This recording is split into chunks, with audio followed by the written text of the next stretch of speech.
name, regardless of how that occurs. And so I look forward to a positive experience for all on this day. Bless and guide me. I ask that your Spirit speak through me, that you empower the words that you've given me to share, and that something within this message will touch each heart and each soul that listens. In the name of Jesus Christ, amen. As far as our call to worship is concerned this morning, I was praying about that, and I recalled one of the books, one of the 300 books that I read to get through seminary, and that book was entitled Worship Evangelism. It was written by a lady named Sally Morgenthaler, and of the 300 or so books that I read, this is one of the half a dozen that really impacted my life and changed my ministry. The premise of her book is that our attitude toward worship when we come into this room influences whether other people come to know Jesus Christ or not. Think about that for a minute. Our attitude, what we show by our behavior, influences the behavior and the life choices of other people who come in and worship beside of us. She reached this conclusion based on how we act in sacred space. Do we act like we are in sacred space? Or are we in a building that was built by our ancestors? We come and listen to some music and listen to a speech that maybe makes us feel good or doesn't make us feel good for a while? Or do we come and act like we are in the presence of the Creator of the universe? Do we sit and wonder in awe? Many years ago, Pam and I watched a video done by Gary Smalley and John Trent. They are well-known authors. They're authors of the 5 Love Languages, among other books. And they did seminars, and they were for couples. And one of the seminars that they did, they had couples gather, and Gary Smalley brought out an old beat-up violin, and he passed it around. He said, I just want you all to look at this. And they all looked at it, they kind of banged it against the pews and went around, you know. He brought it back up to the front. He said, what did you think about it? I said, well, you know, what do you think that's worth? What would you pay for that in a yard sale? Is it $10, $20? He said, this is a true Stradivarius. Just recently found. I was privileged to borrow this from the curator that found this. He said, you know what this violin is worth? $7.2 million. And to a man and woman in the room, they went, and Smalley says, when you look at your spouse, that's how you're supposed to feel. And I'm telling you, when you come into this room and you know where you are and who you're sitting in front of, that's how we're supposed to feel. We're in the presence of God. And when we act like we're in the presence of God, other people come to believe in the presence of God. And it gives us an opportunity to use worship to change hearts and bring people to Jesus Christ. This is not some ordinary room. This is not some ordinary moment in time. This is God's invitation to join Him in worship. Worship is not something that is done to you or for you. Worship is something done by you for Him. And it's an active participation. It's not a spectator sport. You can't get anything from being in this room or being in your living room unless you actively involve yourself in the process of worship. And what does that mean? That means saying something like, Lord, I desperately want to leave this world. I desperately want to be with you for a few minutes. Can you pull me out of this world and take me where you are? May I experience you. I know that's possible. I submit my will, my mind, my heart to you. I encourage you to do something like that today. And then the second thing is I ask you to be attentive to God's answer, to God speaking to you. If a thought comes to you out of nowhere in the course of this message or in the course of this experience together, that's God speaking to you. If you have a feeling that you've never had before, that is God speaking to you. If something within this message is meaningful or causes you to remember it, that is God speaking to you. Anticipate God being here. Worship is a two-way street, but no one goes down that street unless they seek it. Let's strive to be in worship this morning. Once again, I'd ask that you bow your heads. I know, Father, that is possible. I know that it sounds to most ears like a myth, a game, a fantasy, but I know from experience it's not. It is up to us to choose to enter your presence by submitting our wills to you, by asking for you to encounter us. So I do. I ask for those who are in this room and those who are at home or who will watch later. I ask them to submit to you, to have that amazing experience where we know the Spirit has met with ours. We know the Spirit has passed through us. We know that we've been in the presence of the Almighty. May that thought fill our hearts with as much awe and wonder as if we were holding a valuable object in our hands. In the name of Jesus Christ, amen. Grace team, will you come and lead us this morning in our worship experience?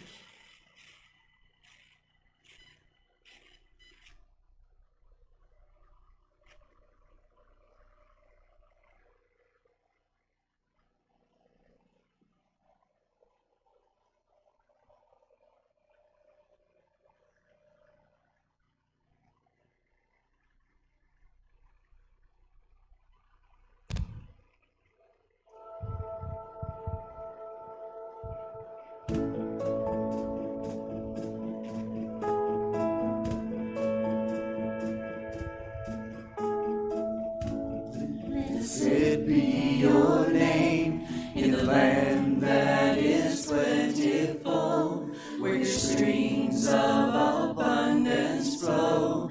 Blessed be your name.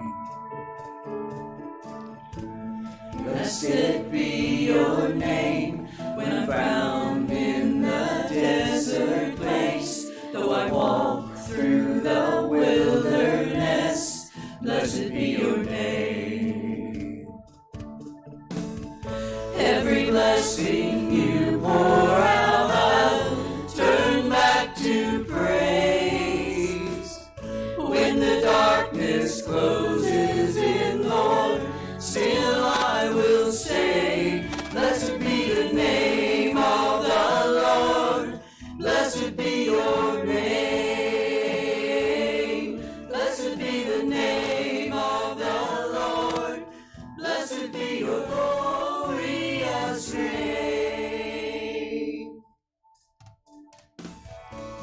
Blessed be your name when the sun's shining down on me, when the world's all as it should be. Blessed be your name. Blessed be your name on the road marked with suffering, though there's pain in the offering. Blessed be your name. Every blessing you pour out, I'll turn back to praise. When the darkness closes in, Lord, still I will say, blessed be the name of the Lord. Blessed be your name. Blessed be the name of the Lord. Blessed be your glorious name. Blessed be the name of the Lord. Blessed be your name. Blessed be the name of the Lord. Blessed be your glorious name. Give and take away. You give and take away.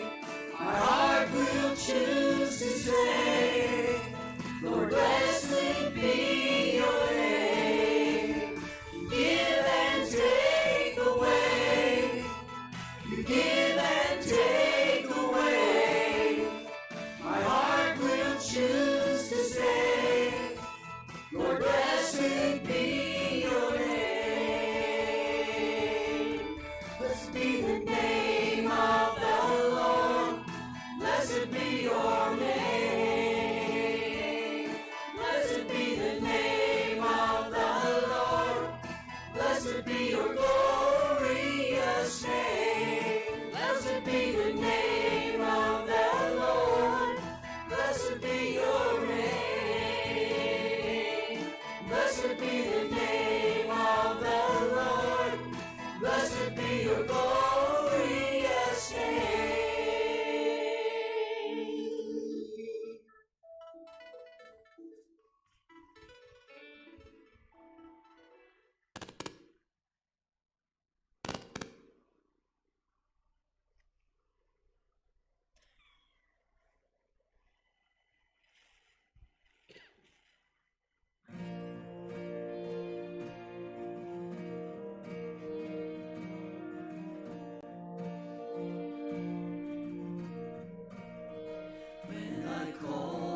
blessed at all times. I give glory and praise, adoration to my Savior who's seated on high. I found a love greater than life itself. I found a hope stronger and nothing compares. I once was lost, now I'm alive in you.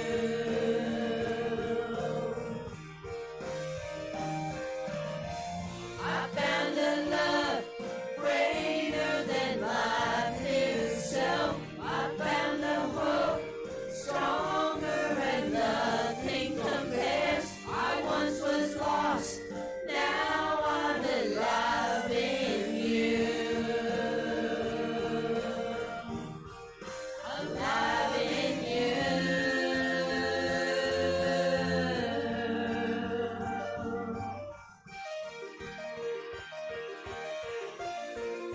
Alive in you.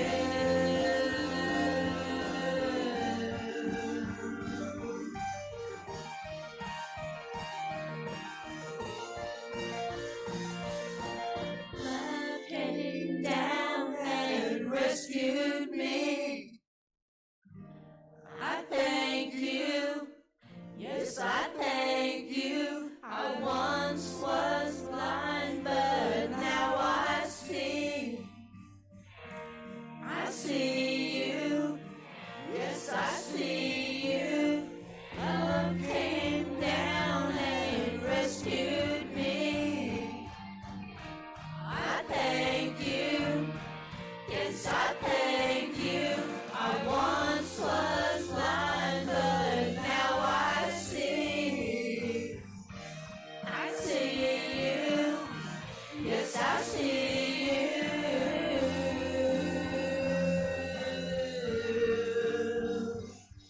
By grace I'm free.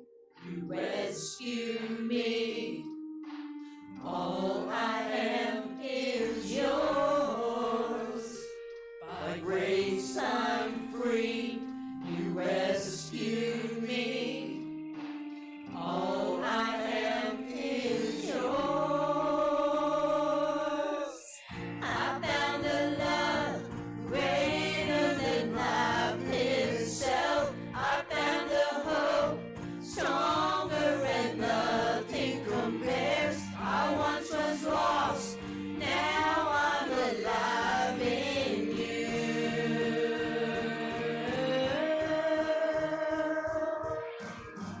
I found a love greater than life itself. I found a hope stronger and nothing compares. I once was lost, now I'm alive in you. Alive in you. I'm alive in you.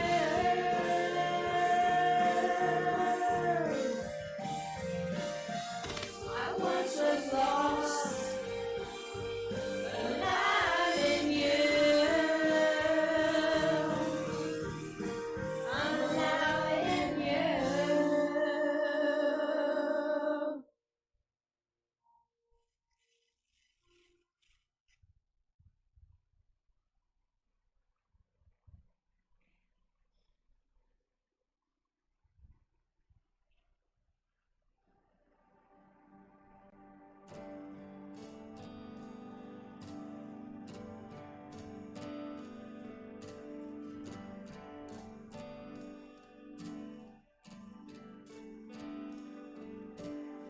This is my desire to honor you,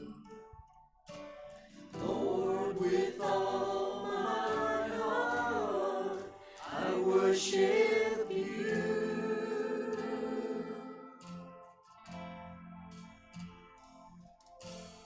All I have within me, I give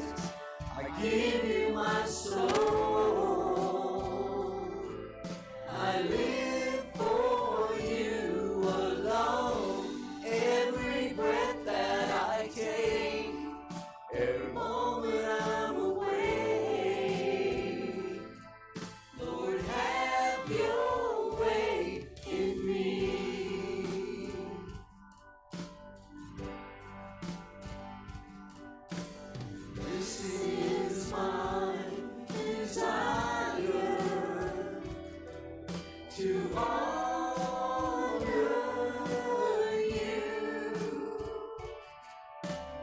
Lord, with all my heart, I worship you. Worship you. All I have within me, I give you praise. All that I adore is in you.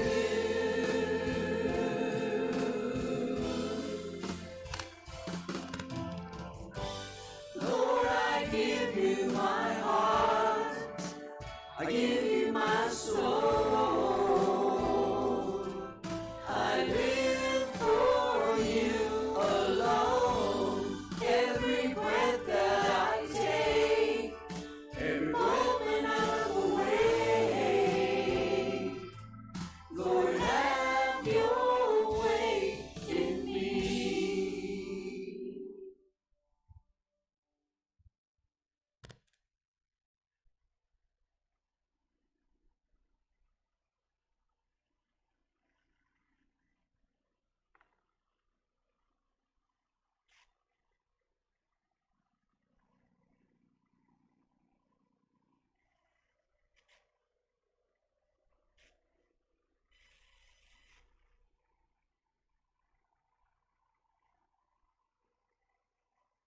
I sometimes try to take you behind the scenes of sermon prep so you can experience some of the awe and wonder that I experience as these messages begin to unfold as the week goes along.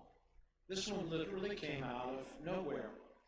Every Monday morning I come in and do the administrative things that I need to do, and then I begin to pray about what to preach for this week.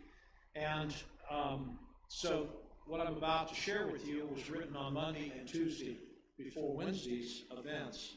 During the prayer time, the topic that immediately came into my spirit was the topic of integrity. And I have never preached on integrity before. I've never considered it worthy of preaching. It's not ever been on my radar screen. And so I immediately said, what shall I say about integrity? What's there to say? But it wouldn't leave my spirit. And so I began to look it up and see what I could find out about it. I found out that a lot of people think that integrity is for suckers. And so that was the message title that I was given. When a topic comes into my mind, into my heart, out of nowhere, out of the blue, with no apparent connection to anything going on in my world, either locally or nationally, I question it. I seriously challenged the Spirit on this one. But as the week unfolded, it began to make a lot more sense. And so I think this is of God. I think it is the right topic for the right audience for the right Sunday. The topic of the day is integrity. When asked to define that word, people struggle to know how to exactly define it. And here's my attempt. Integrity is the quality of having strong ethical or moral principles and always following them, no matter who's watching. A person with integrity acts with honesty, honor, and truthfulness in almost every aspect of their lives. 4 high school boys were late for class one day. Happened to be a day when their teacher was going to give a test. And they arrived at the time after the test had been completed, and they explained passionately to their teacher, "We had a flat tire, that's why we're late." She was very sympathetic. She said, "Well, that's perfectly okay, and I'm going to give you an opportunity to pass the test. We'll have a makeup session." She put one boy in each corner of the room. She gave them each a piece of paper and a pencil, and she said, "There's just one question on the test." And she quietly whispered the question to each of the 4 boys. Which tire was flat? I have no idea what the answer they wrote on their paper was. So I don't know whether they were young men of integrity or not, but my gut says they all answered differently, or they left the paper blank. Because the lack of integrity is so pervasive to our culture, it would be much more natural for them to give an evasive answer than to tell the truth. The lack of integrity in America is so prevalent, it almost raises the question, does integrity still exist? Or is it just for suckers? When you consider the fact that politicians of every flavor and stripe shamelessly lie, but keep getting elected, careless business leaders bankrupt their own companies but still walk away with millions, sports heroes display morals and values of a sociopath and still keep their fans in their contracts, welfare cheats rip off the system but are never punished, it raises the question that does integrity even exist in modern society? With everyone lying and cheating and stealing, it almost seems like integrity is for suckers. Harvey Mackay, who's made his life as a business guru and an author of several books, says, if you have integrity, nothing else matters. If you don't have integrity, nothing else matters. Just stop and think about that for a minute. Integrity is routinely the one value listed by clients, customers, suppliers, supervisors, team members on every business survey across America. It is what people want to associate with. It's the kind of people they want to do business with. They want to trust the people that they work with. Bankers want to trust the people they lend to. Everybody wants to work with somebody who has integrity, but very few people want to be people of integrity. Why? Because that requires self-sacrifice. That requires doing things that are good for other people and not necessarily for ourselves. And yet integrity is critical to the building of trust. And trust underfounds all meaningful relationships. Who has integrity in America? Maybe integrity really is just for suckers. A person who consistently acts with honesty, honor, and truthfulness. Maybe 5 people who do that. You know, people usually do what's best for them.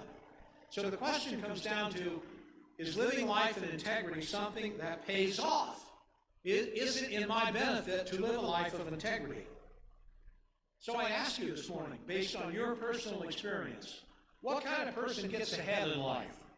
The person who acts with honesty, honor, truthfulness, and integrity, or the person who always does what's in their best interest, lies whenever it's convenient, and does whatever is necessary to advance, including throwing other people under the bus? Who succeeds in life? Yeah, I thought so. Integrity's for suckers. Now, I could push some real hard buttons this morning, given the things that have happened recently, and I could talk about different presidents over the past 60 years on both sides of the aisle. I could drill down on what happened this past Wednesday, but firing up those emotions won't get us to the place that I think we were supposed to go this morning. I would say that my personal observation of our presidents over the last 60 years, the presidents fall into one of 2 categories. Either they are really fine, moral, honest, decent human beings who have no clue how to run a government, or they are really good politicians who know how to run a government who are morally corrupt. And I can't think of maybe more than one in the last 60 years that I thought excelled in both. It almost leads you to the conclusion that to be a successful politician, one cannot be a person of integrity. It seems to me that the current political position by both parties in regards to integrity is whatever my guy does is right. Whatever your guy does is wrong. My guy has integrity. Your guy doesn't. And I think both Democrats and Republicans fail to see the hypocrisy of that, and there are many examples of that on both sides of the aisle. Now, I don't want you ascribing political persuasions to me because I'm going to quote President Obama, but he offered a quote that fits perfectly with my message. At the Elijah Cummings Memorial Service, President Obama said, "There's nothing weak about kindness and compassion. There's nothing weak about looking out for others. There's nothing weak about being honorable. You're not a sucker if you have integrity, unquote. Pretty appropriate for this morning's message. And yet, if you were to ask 100 random people walking inside a Keystone Mall, does it pay to be honest, yes or no? How many people do you think of that 100 would say yes? I'll bet you not 30. I wouldn't even imagine 20. I would say the overwhelming majority would say it doesn't pay to be honest.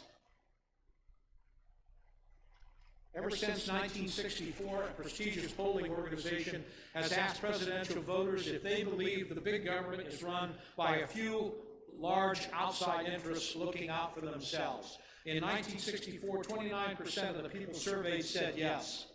29%. In 2013, 79% said yes. In 2020, 86% of people said government is run by big interests for their big business for their interests. 86% of American voters believe the government is run by a few big companies. And that should terrify us because that means democracy is on very shaky ground.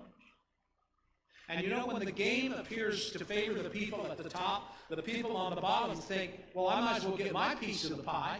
I might as well take whatever I can. And so there's rampant business cheating, a little stealing from the office, a little fudging on the time cards, a little overbilling the customer, skimming the profits, or giving a small bribe or kickback or finagling. I mean, after all, it's all about the big boys. I deserve a piece of the pie. After all, integrity is for suckers. According to a report published by the Ethic Resource Center, which is a private nonprofit organization focused on advancements of ethics, there is a disconnect among the 4 generations currently living on the planet, particularly millennials. The Ethic Resource Center found that the youngest workers are significantly more likely than their older colleagues to feel pressure to break ethical standards. Think about that. Millennials feel like they're under pressure to bend the rules. Also, more younger workers observe ethical misconduct in the workplace than their older associates. Millennials report 40% of all misconduct in the workplace.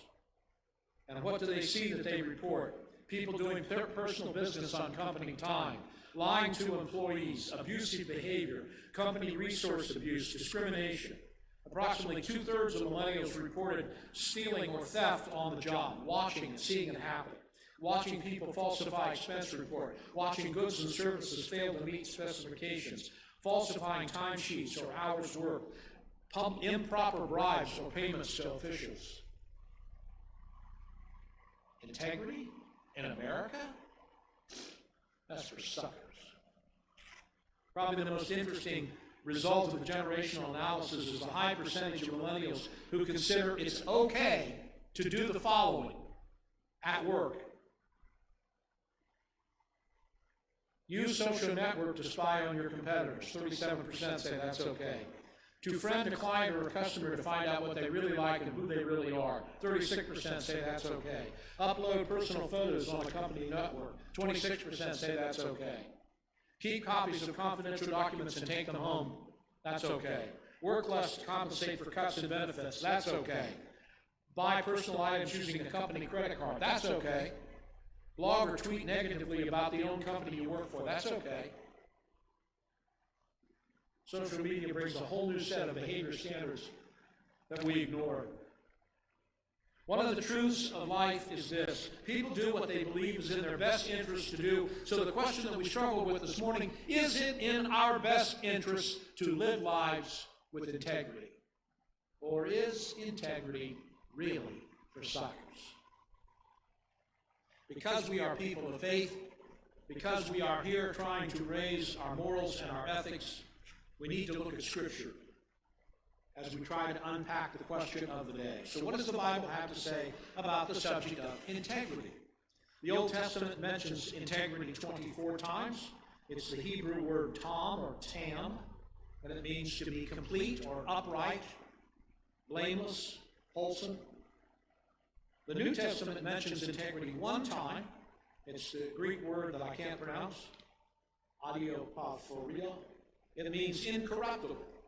It's found in Titus 2:7 through 9. Show yourself in all respects to be a model of good works, and in your teaching show integrity, dignity, and sound speech that cannot be condemned, so that an opponent may be put to shame, having nothing evil to say about us. This is the Pastor Paul speaking to one of his pastoral mentors. But even though the word integrity itself does not appear in the New Testament, there's another word that means the same thing that appears frequently, and that is the word incorruptible.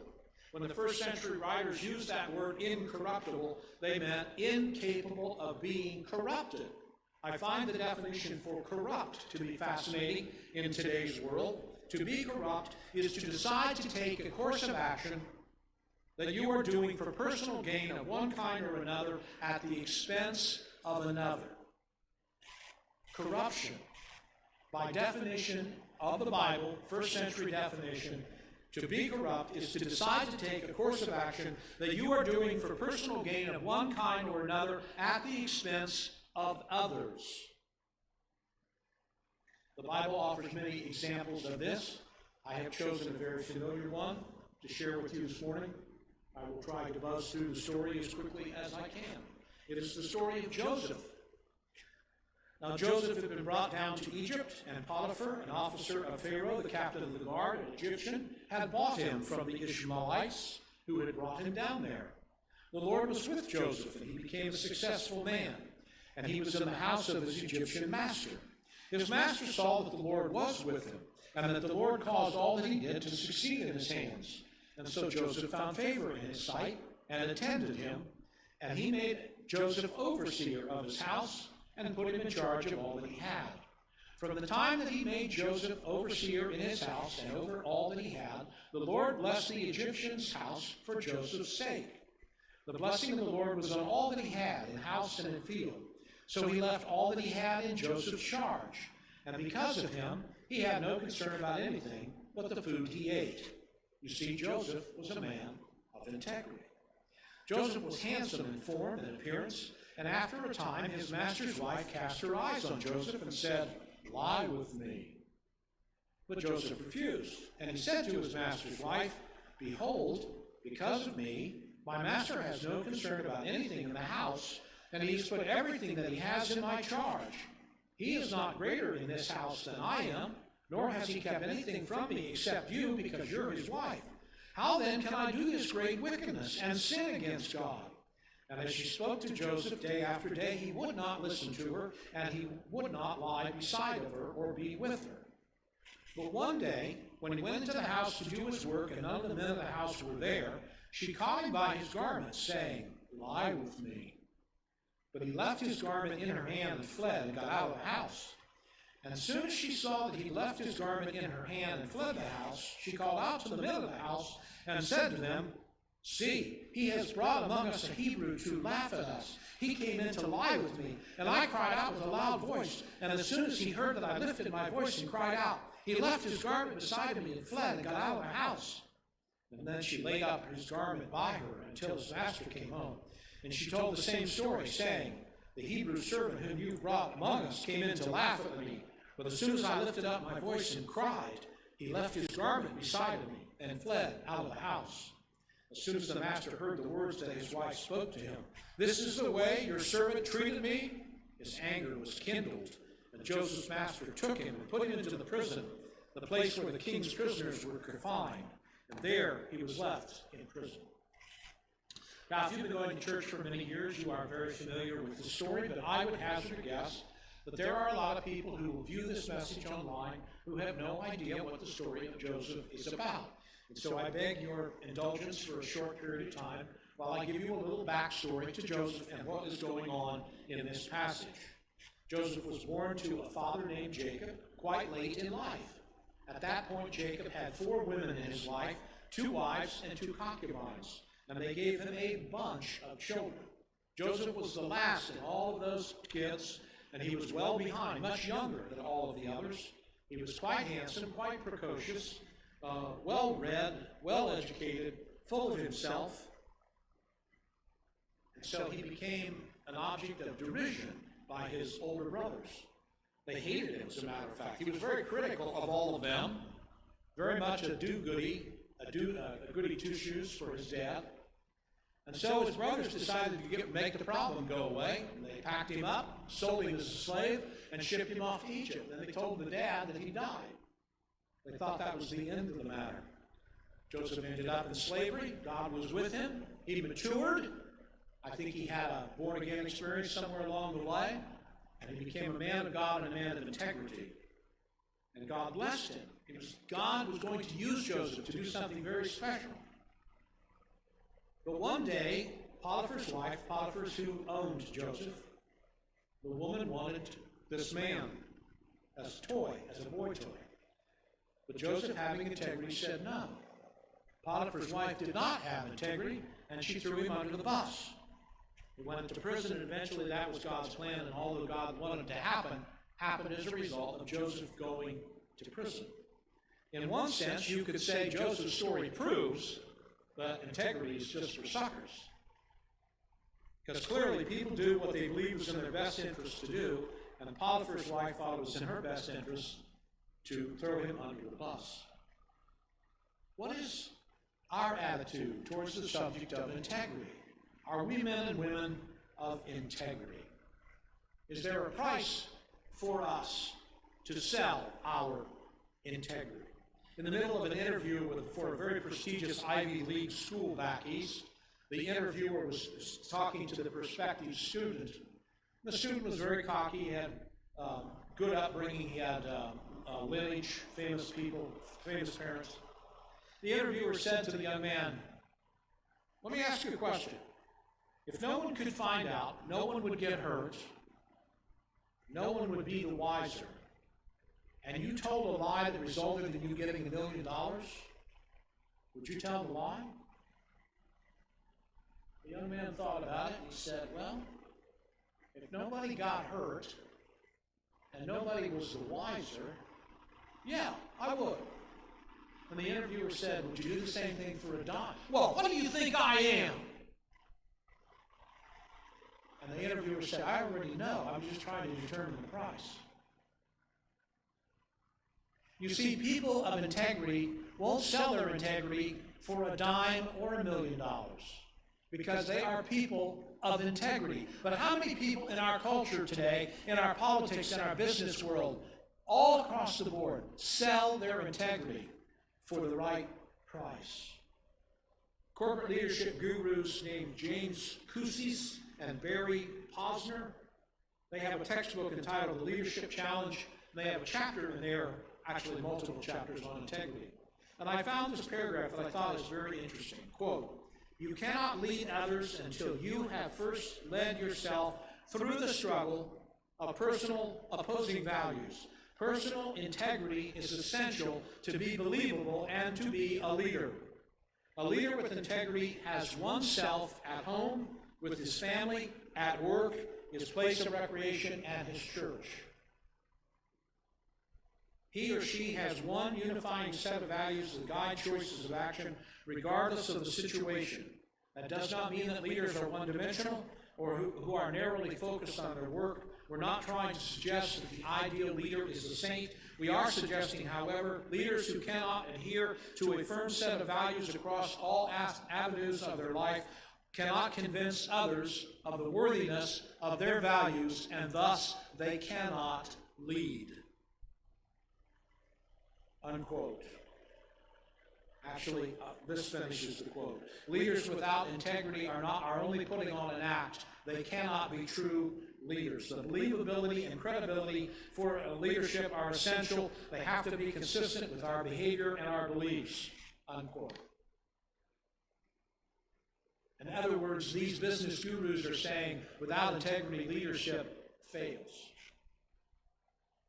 There was a guy named Cleveland Stroud who was a basketball coach.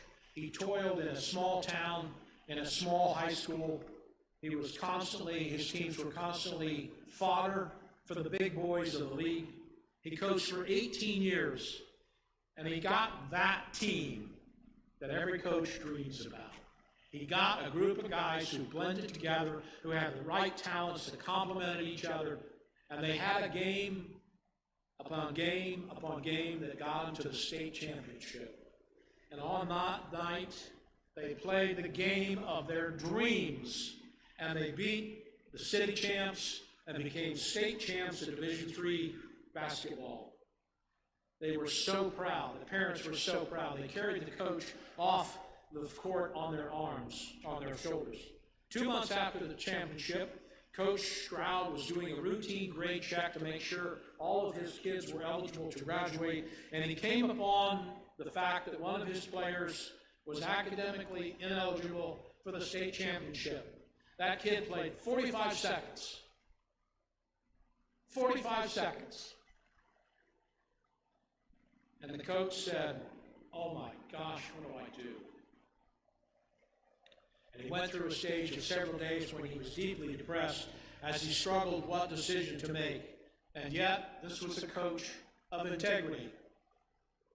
He called the league and he explained what had happened, and the Bulldogs forfeited their state championship to the inner city group that they lost to. He reported his error to the team and to the parents. He was berated up one side and down the other. 45 seconds? One guy? You didn't even know? Why did you tell anybody? And his answer, you've got to do what is honest. You have to do what is right. You have to do what the rules say if you're going to be a coach with any integrity, unquote. I wonder who among us would have done the same. I coached a lot. I never found myself in this situation, but it speaks to me. One kid who played 45 seconds would wipe out the efforts and success of 5 others who competed for 49 minutes and 15 seconds and had a dream of a lifetime. Could I honestly take that away from them? It's an interesting question. I used to play racquetball, and I followed the sport a little bit. There was a guy named Ruben Gonzalez who was well-respected, a pro at racquetball. And in a pro tournament that had a lot of money on the line, in the final game, he'd have a super kill shot that was called good. Referee called it good, the linesman called it good, but Gonzalez went up to his opponent and shook his hand and said, "It hit the floor first. I didn't win." People couldn't believe it. He lost the match. He lost $umpteen-thousand for the prize. They could not believe a player would officially go against all the rulers, the people who said it was okay. And he said, quote, "It was the only thing I could do to maintain my integrity. I could always win another match, but I could never regain my lost integrity." Solomon had a few things to say about the subject of integrity in the book of Proverbs. Proverbs 19:1, "Better is the poor person who walks in integrity than one who's crooked in speech and is a fool." Proverbs 10:9, "Whoever walks in integrity walks securely, but he who makes his ways crooked will be found out." Proverbs 28:6, "Better is the poor man who walks in his integrity than a rich man who's crooked in his ways." Oh yeah, Pastor, but that's the Old Testament. That's just Proverbs. That doesn't mean anything to us. We've moved on beyond that. Integrity is for suckers. There was a guy named Abraham Lincoln who, when he was at the age of 24, served as the postmaster of New Salem, Illinois. He was paid an annual salary of $55.70. Annual salary, $55.70. That happened 24 years before he entered the White House. And the New Salem post office closed in 1836. Now, there was money in the drawer when the post office closed, and that money was owed to the federal government. But it took 13 years for someone to come around and ask for that money. Finally, a man showed up one day and he said, "You, sir, owe the government $17, because that's the remaining amount of money that was remaining in the drawer." Lincoln crossed the room, opened an old trunk, took out a yellow cotton rag bound with a string, untied the cloth, And there was the $17, including the paper receipts that showed that that was the proper amount. He had put the money away and not touched it for 13 years. He said, "I never use any man's money but my own," unquote. Can we really say that integrity is for suckers if Abraham Lincoln was a man of integrity and one of the most honored men in our history? I don't know if we're any closer to an answer to solving the issue. I'd like to review one more time what integrity is. It is the quality of having strong ethical and moral principles and always following them no matter who's watching. A person with integrity acts with honesty, honor, and truthfulness. Well, as you know, I have one foot in the social science world and one foot in the world of pastoral ministry. And so I want to bring to you what social science says. This is actually a self-help test that had we all been in the room, I would have given you and then asked you to grade yourself. But this is called 10 behaviors that signify someone has true integrity. Number 1, people who have integrity take responsibility for their actions.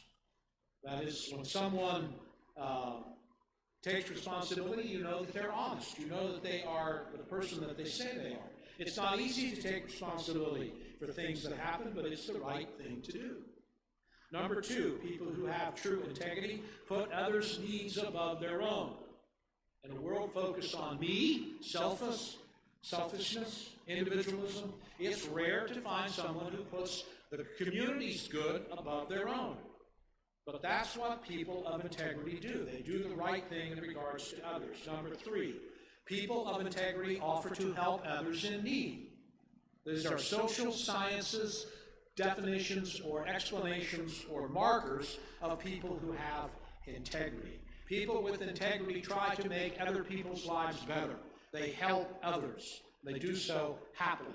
Number 4, people of integrity give others the benefit of the doubt. You don't jump to conclusions. You always allow others to explain themselves before you reach a conclusion or take a certain attitude. Number 5, people of integrity choose to be honest in all things and in all ways. It isn't easy, trust me. But integrity requires being honest, and people thus come to trust people of integrity. Number 6, people of integrity show respect to others. You don't give a waitress a hard time, or you're rude to parking attendants or whatever. You are nice to all that you come across. Number 7, people of integrity manifest humility. They know the difference between confidence and arrogance, and they show that they are aware of their own shortcomings. Number 8, people of integrity are able to admit when they're wrong. Number 9, they show regular reliability. A person with true integrity will show up to an obligation when they're supposed to be there. You can count on them. And number 10, people of integrity show true kindness, or convey true kindness. As I read through this, it took me a little bit to catch on, but there's something familiar about those 10 things listed by social science as the marks of integrity. They bear a striking resemblance to the characteristics of Jesus Christ. 4 in particular. Put others' needs before yourself. That sounds an awful lot like selfless love. Give others the benefit of the doubt. That sounds an awful lot like forgiveness. Offer to help others in need. That sounds like generosity. And convey true kindness sounds a lot like kindness. There's a clear overlap between the teaching of social science and the teaching of Jesus Christ. Those who are living lives of integrity habitually show selfless love, unconditional forgiveness, unmerited kindness, and unending generosity. So what does that tell us? People with integrity, I think, are much more likely to be believers in Jesus Christ. The Bible says the corrupt always do what benefits them. Jesus says those who belong to me always do what benefits others. Is integrity really for suckers? Is there any benefit in living a life of integrity? Yes, there is.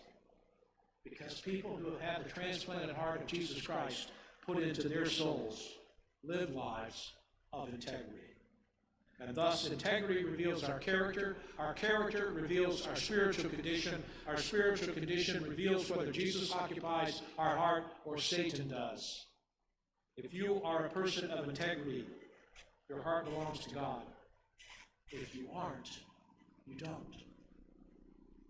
Horace Greeley had a quote that Harry Truman used to like, and I like it a lot myself. Fame is a vapor. Popularity, an accident. Riches take wings. Those who cheer today may curse tomorrow. Only one thing endures: character. Here's the bottom line for me. Our integrity reveals our character reveals our true condition, our lack of integrity reveals that our hearts belong to Satan, the precedence of integrity in our hearts reveals they belong to Jesus.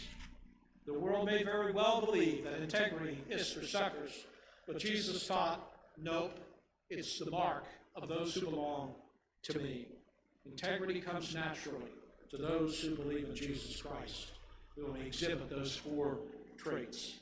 It's pretty clear to me that those who lack integrity always do what benefits themselves at the expense of others, but that's the exact opposite of what believers in Jesus Christ do. Those who belong to Jesus are people of integrity, who always do what benefits others at the expense of themselves. And that brings us to a new question, which is how this message comes to an end. An open-ended question. Which of those 2 phrases describes me? Not me, you. Do you always do what benefits others, or do you always do what benefits yourself? Which of those describes you? Thank you for joining us this morning. Let's bow our heads. Holy Father, as we look upon our culture, our government, our business, the world of entertainment, social media, everywhere we look, we see examples of people who live lives totally dedicated to benefiting themselves. But that's not the life that you called us to. It's not a life we are capable of living if we have your transplanted heart. Help us to live lives of integrity and do so proudly, understanding that that's the mark. That marks us as yours. And doing so will draw people to you because the authenticity and transparency of true believers is an exciting tonic, a lure to others who have starvation in their souls, who need truthfulness and honesty. Again, Father, thank you for this message, and may we be lights of integrity in a dark world. In the name of Jesus Christ, amen. Praise team, do you have an additional song? Would you come and lead us in that song at this time? Thank you.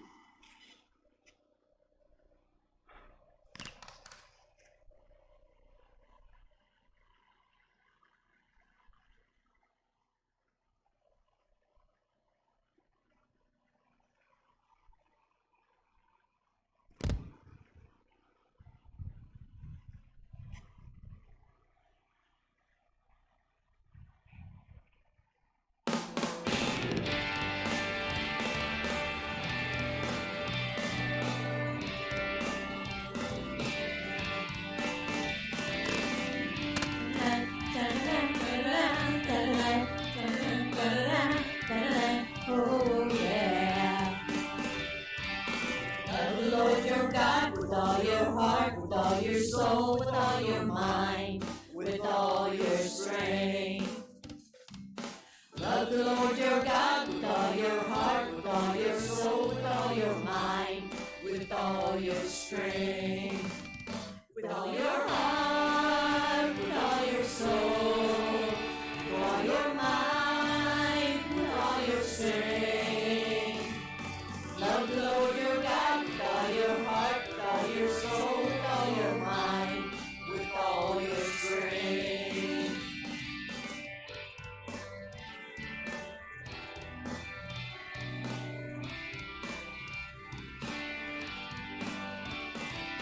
The Bible serve the Lord with all my heart, with all my soul, with all my mind, with all my strength. I will serve the Lord with all my heart, with all my soul, with all my mind, with all my strength. With all my heart, with all my soul, with all my mind, with all my strength. I will serve the Lord with all my heart, with all my soul, with all my mind, with all my strength.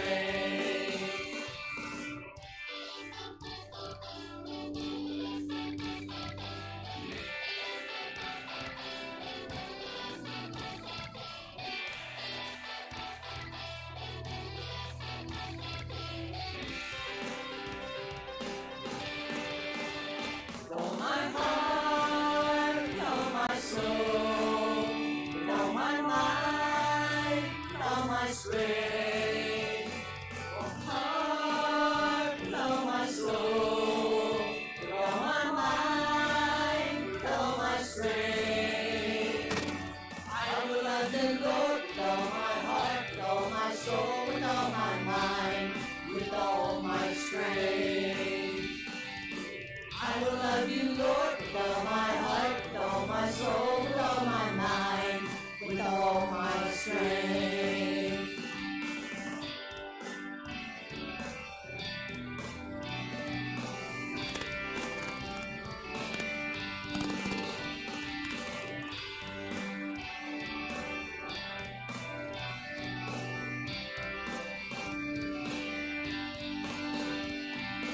I will love you, Lord, with all my heart, with all my soul, with all my mind, with all my strength.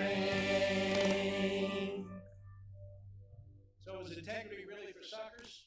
No, it's for people who belong to Jesus Christ. I hope that you know what that means, that you yourself are men and women of integrity, and that tells me your heart belongs to Jesus. Go in peace. Honor him with the days you have left. Amen.